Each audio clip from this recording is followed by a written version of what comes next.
Ladies and gentlemen, welcome back to the channel, welcome back to the Football Manager series. Today will probably be a bit of a quicker episode because we're picking up right where we left off in the last one. So if you've not seen the last episode, go back and watch it. I do urge you to, because it was an interesting episode. We were battered off Liverpool in the Champions League. We dropped points at Ross County through a Jake Cooper own goal, and then we went to Pittodrie and within 20 seconds scored the rest of the game. We seen it out. We basically got to the end, even though Brown got sent off, meaning he will miss the next league game.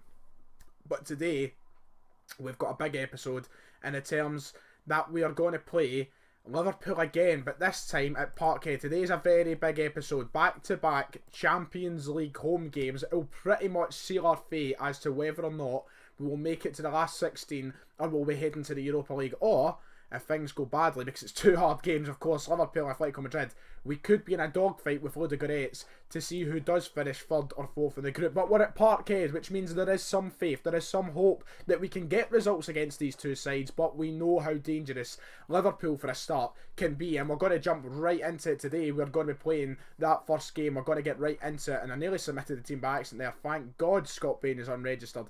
Craig Gordon comes in, Frimpong isn't fit enough to start the game. Abdelhamid was who I wanted to start anyway, and that is pretty much it. That's the team we're going to play, except where's Callum McGregor? Bring him over in the middle, and El Yunusi will play over on the left hand side. That team there, right there, has got to do us a favour, but there's only one thing I need to change. We'll change it when we get into the game. I need to take off the offside trap, because this team, this Liverpool side, has so much pace, has so much attacking talent that they could get in behind that back line without having to worry about an offside trap, and they will punish us. We've seen it. It happened first half in the last game. While playing this exact tactic, they were up 3-0 inside half an hour. As soon as we took the offside trap off and went a bit more pragmatic, a bit more defensive, things changed. They didn't score.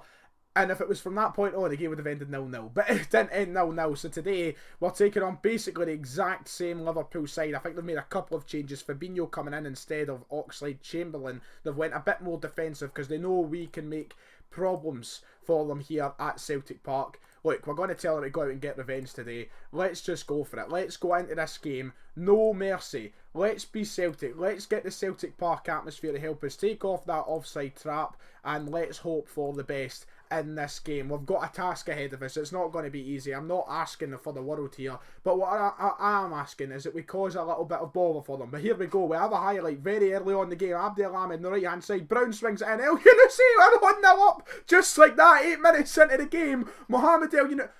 It's been called off. Why do I even bother? What is the point?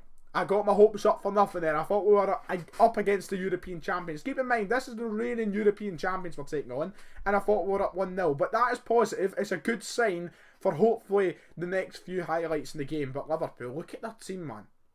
That is just incredible. We've got a corner. Mo Salah swings it in. Virgil van Dijk nearly punishing us in his return to Celtic Park, but the ball goes wide. I need to take a sip of this. Sitting here looking at it as if I'm never going to drink it. That might be a penalty. El Yunusi, who just scored an offside goal, has potentially just given away a penalty to Liverpool, which if we go down 1-0, it's going to be... The first goal is massive in this. It could set the tone of the game. It could be a free kick. Let's hope it's a free kick. Let's hope it was outside the box, but I don't have a lot of faith. I think it was inside. Referee's coming back now, and he gives a free kick. Okay, right. Still a dangerous position. Still a very dangerous position, but it's a lot better than giving away a penalty. Mo Salah steps up, swings it in, and Christopher Jullien coming over like a rocket to head it away. And Forrest sending a tackle for once in his life to try and clear it up. But it's went right back to a Liverpool highlight. They're just going to be bombarding us. We've got to be prepared for this. Alexander-Arnold coming out of the box, hits the bar. I thought that was going to float over, but Fraser Forster has to watch as it smacks the woodwork above him. Celtic...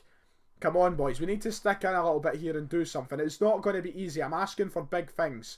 Forrest wins a header up against, I think it was Sadio Mane. Abdelhamid running down the wing with Mane on him. Mane, he beats Mane. Abdelhamid's still going. What a performance, big man. On you go. He's gone the whole way. And the ball's taken away from him right at the end when he should have got a shot off. And Liverpool are going to try and strike in the counter. It's end-to-end stuff. I can't keep up. I feel like I'm commentating the Grand National. Alexander-Arnold.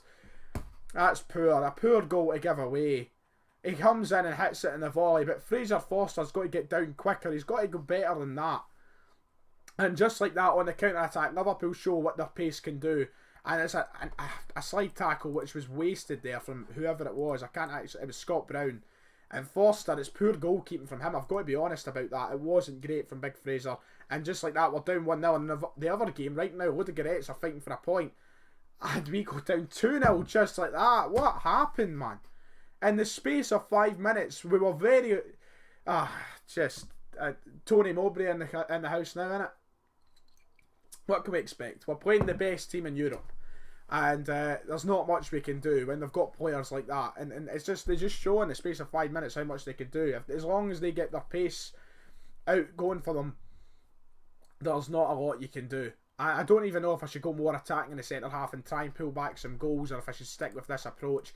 Tactically, there's not much that you want to do in case you open yourself up to an absolute pumping, and that's the last thing that you want. So I don't exactly know what to do. Ludogorets are still playing over at the Metropolitano for a 1-1 at the minute, which is not ideal because we want them to drop every single point that they can. But with half an hour left in the clock, it doesn't look as though we're going to do much here. Even though we've had more of the ball, we've had a decent enough amount of chances, you know, not too far behind Liverpool. With 20 minutes in the clock, why don't we just go for it? Why don't we just load in a nice wee 4-4-2 that I've set up and shown you before and hope for the best? Because, let's be honest, if we do go and concede more goals now, is it the end of the world? Probably not. I've accepted the fact that we're going to be defeated in this game, but let's go for it. Let's go for a goal. I've just changed it. They're going to score right away, aren't they? Oh, Forster making a decent save. Mane came in over the back stick and got on the end of a hefty cross. But can we maybe use a bit of attacking flair now and attack them and go for a goal? McGregor tries to send it over to El Yunusi, but it's won right back by Alexander-Arnold. And now the pace coming out. We can't handle it. Oxlade-Chamberlain goes the whole way, putting it wide. It would have been a fantastic goal. I mean, there's not much we can do, really. It's a really difficult situation to be in. I kind of wish I started Taylor over on the left-hand side rather than Bolingoli. Fired wide by Oxlade-Chamberlain again. They are getting more chances now that we've went attacking, but what can you do? We'll try and, you know, ask them to show some passion. But look, we're miles behind a squad like this at the minute. We need to make some more signings.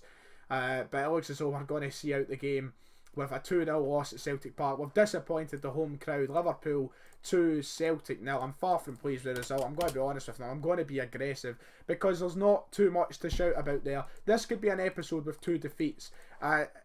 It's disappointing. Around the competition, Ludogorets did go on to lose the game. If we go quickly into the results, we can see what it finished. It finished 2-1. Morata saving us from them getting a point over there, which means I think Liverpool have qualified. Look, 4 from 4. What can you do? We can't really judge my time as manager off a couple of Liverpool defeats. We're still top of the league. We're still in a position where we could be seeing European football after Christmas. But it would be nice to beat one of the big teams. It would be nice to get a win against Atletico Madrid at Celtic Park. But now, the fact of the matter is, we go through these 2 league games against St Mirren and Hearts. And hopefully, it takes us into a positive position to play Atletico Madrid. Look, there are 2 games we should be getting 6 points from, especially when you've got one at Celtic Park, never been against a team who are 10th in the table. You know what, we'll come back, we'll fill in. We've got to get the scouts to do a job though, because right now we need to bring in more players. If we want to make a dent in Europe, we need to bring in players that the scouts are saying to us, yeah, they'll be good signings. There's no one really there that screams to me that they are going to be game changing, that the scouts think we can sign. Look at somebody here like Bukayo Saka. We're not going to sign him. He's worth, what, £45 million they're saying is the minimum expectation for a transfer fee. Look, January's still a bit away. We've got a bit of money in there. Maybe we do go back in for a Berriese in January. Look, we'll go through the next 2 games. Hopefully we get some results. Right then, we're back and we're ready for another Champions League game, a double header, but while we were away we obviously had the 2 games in the Scottish Premiership. The first one we went with the 3-5-2, that is what we're playing domestically, as you already know. Against St Mirren at St Mirren Park, we got the game done pretty easily, despite going down 1-0. It got a wee bit worrying, but you know what, our 2 centre-halves stood up.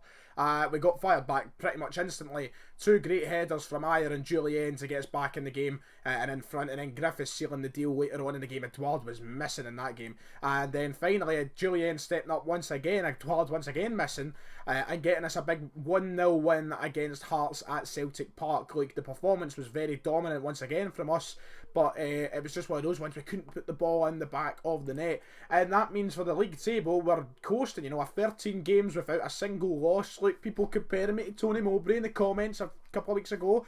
look at that. We're doing well. 6 points clear of Rangers at the minute. In case anybody's wondering who's doing well and who's not. I mean, Moritz Bauer, 5 assists, by the way. Whenever I seem to bring him into the team, he does well. So maybe, just maybe, he should be playing the game against Atletico. Who knows? Eduardo only got 6 goals so far in the league. He's been struggling. I've been all competitions. He's been stuck on 17 for a little while now. He's been a wee bit of a drought, which isn't great. Olivier and Cham sitting there nicely in the player in the match category, but we'll go over the last couple of results just in case you want to see how your team's doing if you're not a Celtic fan.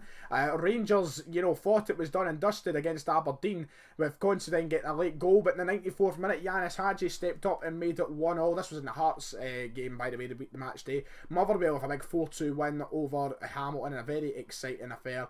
Hibs beating St John's 2-1, Kelly winning 2-0, and the draw came at Ross County and Livingston. And then the match day before that, Hearts and Aberdeen drew their match. Rangers winning 3-0 against Hibs at Ibrox with a very dominant performance. And as for our team, just to quickly go on it, see who's been doing the best so far this season, if I can somehow find who's been doing the best. Average rating, the best player on the team has been Moritz Bauer, which is crazy. 13 appearances, 3 goals, 10 assists.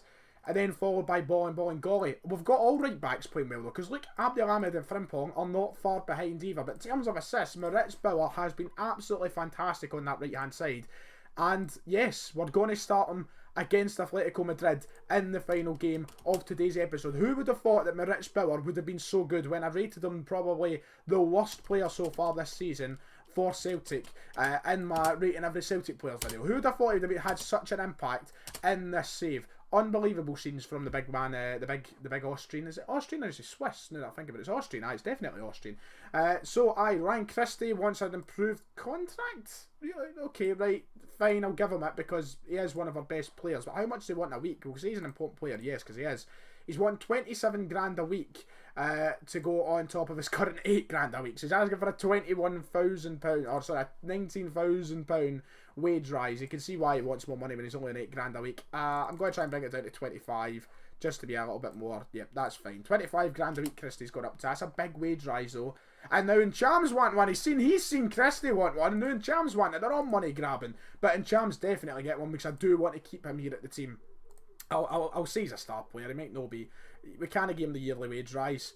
The release cost at only 20.5 million. That's not ideal. We'll say 30.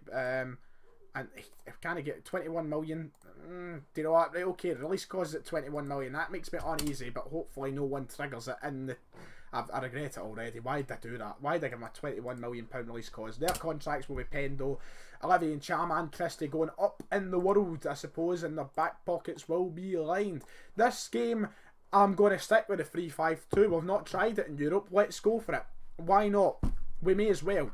If there's a time to try it, let's just go for it. Let's try for something positive. Moritz Bauer deserves this start. He will come into the team. Olivier and Cham will also come in place of Ryan Christie. We'll move McGregor forward. Griffiths and Edouard will remain in their roles. I'm going to change Edouard though to an advanced forward because the pressing forward doesn't seem to suit him too well. So we'll test that out. I don't know why I'm taking risks in this game. In fact, no, we'll take the risk in the next, league game we play. There's no point in doing it here. Greg Taylor will definitely come onto the bench as well instead of Frimpong.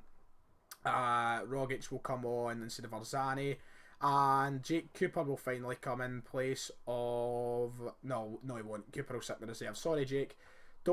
Jake Cooper should be starting instead of Simonovic. No, that's not right. There we go, because that's a good back three. I like using that as my back three. There we go. Celtic, Atletico Madrid. We're taking the risk. We're going for the 3-5-2. Why not? We need something, a bit of excitement. We only beat Ludogorets 2-1. Liverpool demolished us. Let's give Celtic Park something in the Champions League to shout about. We're going to go for an attacking game. That team is scary. Very defensive as usual, as you'd expect from Atletico. They're not going for the 4-4-2 surprisingly, but I mean it's a very strong team nonetheless. Let's say go for revenge because it's the one that always motivates the team. And here we go. It's Celtic against Atletico Madrid at Celtic Park. Will the 3-5-2 take down one of the Spanish giants, one of the best teams in the competition? We've got a corner. Griffith sends it in. Eduard's up to it. It's just over the bar. It's a good first chance to have. Comes from a set piece. We don't manage to get in the back of the net, but you can't score them all, can you? Eduard has shown that this year that it can be very hit or miss. Now they've got a corner. They've put theirs over the bar. Morata, both strikers at either end of the park, coming very close from headers from corners. We need to be wary of them from set pieces. We know how in real life how effective Atletico Madrid are from dead ball situations, set pieces, stuff like that. They really do capitalise on those opportunities. But right now, you know, we're in the game. We're coming up for half time. What can you expect once again in real life? If Atletico Madrid were coming to Parkhead, yes, maybe going into the game you'd be saying to yourself, I fancy this, but how much belief could you actually back it up with? I don't know. Olivier Nchamb's picked up a knock. It's a bruised ankle, so we're going to have to bring him off because that could lead to something worse. And Christie will make his way into the game, and what we'll do is we'll bring him forward and put McGregor into his natural box-to-box midfielder role that he usually plays for me. Christie has the ball over on the right-hand side, but we're playing it backwards, trying to find a way forwards. McGregor over to Bolingoli. That's nice. He's spaced out well. Sent back to McGregor. Griffiths, can we get a shot off maybe? McGregor, they're taking too much time. Bolingoli has to recover. We're doing well at keeping the ball. Edouard has a chance. His shot though is absolutely scandalous, and it's not worked out for the best. If we don't get a win in this game, the last 16 is impossible. May I just add that in? But if I get a draw at home against Atletico Madrid, who have severe talent moving forward and goal scorers all around the park, I will be very happy with this team. I'm not going to lie. With a 3-5-2 being used for the first time in Europe, I can't exactly complain. I'm going to move Edouard into that forward position now. We're going to put Griffiths on the deep line support role, and we're going to finally bring on... Oh no, it's not the deal. I'm not wanting to risk bringing Bauer forward, taking him off and putting Forrest on, because that could leave us gaping over that side of the park. We're coming up 5 minutes to go. Can we get a late dramatic European winner against Atletico Madrid? Could we do it? Because then we would rely on... we could. If Liverpool beat Atletico, we could somehow go through. Maybe. I don't think so. But McGregor takes a shot and it's blocked. We're still moving forward though. We've got the ball. Brown over to Bauer. Come on, a late winner in the Champions League would be crazy. Bolingoli. It's a penalty, I think. We're getting a penalty in the last 5 minutes. Oh my God. We are. Oh my. Right, okay. The game is paused. Take a drink. Odds on Edouard stepping up for the biggest penalty in his career against the best goalkeeper in the world, Yana Black. If he scores, we get a memorable Celtic Park night where we beat Atletico Madrid, who have just knocked Liverpool out of the Champions League in real life. Edouard, don't let me down. I will blast I Want to Be Adored from the rooftops. Edouard, he puts that in the back of the bloody net. Come on, son. Right, now park the bus. Get it parked. Park. Very defensive. Just go very defensive. We could be beating Atletico here. He's put it so coolly in the bottom corner. Sing the song, subscribers. Sing the song. 5 minutes of stoppage time. We're on very defensive. It's just time to see it out. And I think we are.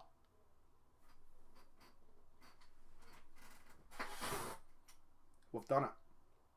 I was going to try and kiss the badge, but I'm wearing the Dortmund top with it. We've done it. Look at the stats as well. Atletico never had a look in. Celtic won. Atletico Madrid nil. Maybe the 3-5-2 is what we should have used all along in Europe. I am very proud of the team. And what a way to end an episode. That has blown this kind of group stage apart. I'm not too sure what happens now. Liverpool beating Ludogorets 4-0. We will be playing European football after Christmas. Whether it's the last 16 or the last 32 of the Europa League. We have just beat Atletico Madrid 1-0. Edouard with an 80... Imagine the scenes in real life. Just imagine that. We beat Atletico Madrid at Parkhead with an 87th minute penalty.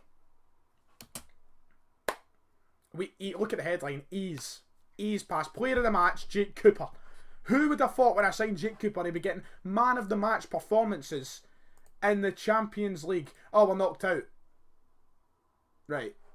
But we've qualified for the Europa League. That was a real bring back down to earth moment. They beat us on... We had to beat them 2-0 to have us a chance. Even at that one, -5 goal difference. We had no chance really. Unless Liverpool smashed them. Look at that. But we're through to the Europa League. And we got a big win. Who's Tony Mowbray now? I am Neil Lennon. That's got... No, that's kind of just took the buzz away from the win. Celtic through to the Europa League last 32. Salzburg have secured their place at top of their group. massive for them. Barcelona are through, Man City are through, Bayern are through, no one through quite yet in Group H. It's all up for grabs between Juventus, Galatasaray and Benfica. Odds on Eduardo with a massive goal, and it gets us another £2 million in the bank for a Champions League win. Ladies and gentlemen, it's the biggest result of the series so far. Make sure and hit the like button, make sure and hit some subscribe, and in the next episode, I believe we're back to reality with some with some league games. Now I'll probably check into you for a big bumper episode as we head to Ibrox and head over to play Ludogorets in Bulgaria. Big episode coming up next, but what a result there. Celtic 1, Atletico Madrid 0. See you next time.